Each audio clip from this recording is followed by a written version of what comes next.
Intara ya Gitega nimwe mu ntara 9 zigiye guhabwa ibikoresho by'ishure n'ishirahamwe mpuzamakungu UNESCO ku bana bafise amikoro make. Imwe mu makomine agize intara ya Gitega ariyo Gitega nyene muri zone Mubuga niho umutambukanyi w'umukuru w'igihugu c'u Burundi yazindutse yugurura ico gikorwa nyezina hari kuri rigenekerezo rya 3 Nyakanga umwaka wa 2021. Abana bagera ku majana 3 akaba ari bo baronkejwe ibikoresho.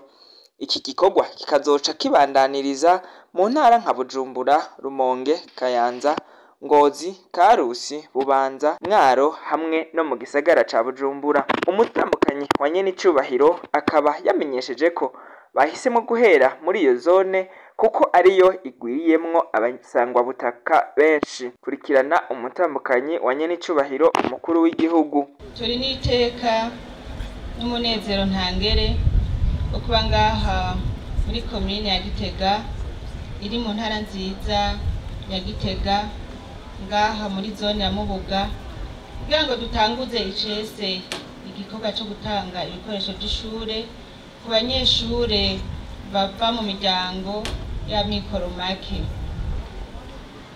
mu ntumbero yo gushigikira ingingo nziza igihugu cyacu cyafashe mu guha uburenganzira abana biga mu mashuri mato mato yo kwiga ku buntu.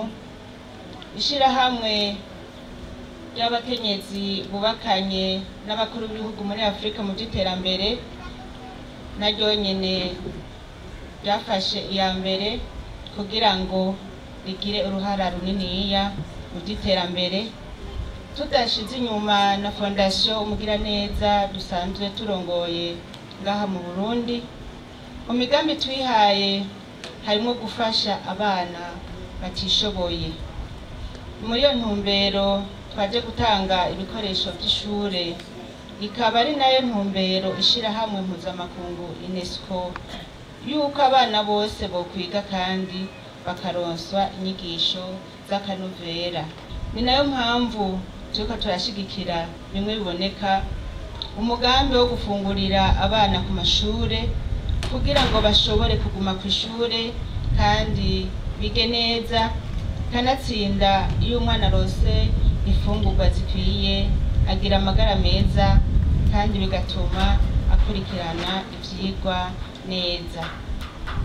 Uwo mugambi twatanguriye mu ntara ya Kirundo mu gihe twariko duhimbaza umunsi Afrika wahariwe gufungurira urwaruka ku mashure, hari hariya Ibusoni mu Kirundo igenekerezo rya 22 Nyakanga umwaka wa 2020. Tukaba twifuza ko woshinga imizi mu gihugu cose. Ni muri iyo ntumbero rero twaje gutanguza igikorwa cyo guha ibikoresho by'ishure abana bava mu miryango y'amikoro make barenga 4,386. Iki gikorwa gitanguriye aha muri zone Mubuga ni mu ntara ya Gitega, kizobera mu ntara 9 arizo Gitega, Bujumbura, Rumonge, Kayanza, Ngozi, Karusi, Bubanza, Mwaro hamwe no mu gisagara ca Bujumbura. Iyi zone ya Mubuga twatanguriye ko yatowe kuko ari imwe mu mazone avuga ko afise abavyeyi benshi bafise uburyo buke na cane cane hagwiriwemwo imiryango y'abasangwa butaka.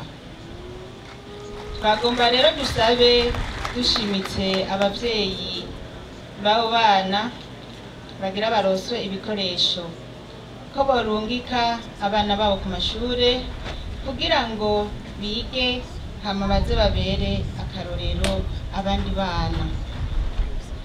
Tuboneyeho akaryo ko gutera kamo abavyeyi bose ko atanumwe yo kwirengagiza kurungika umwana ku ishure. Ntihagire umwana n'umwe akuja imyaka isabwa yo kuja ku ishure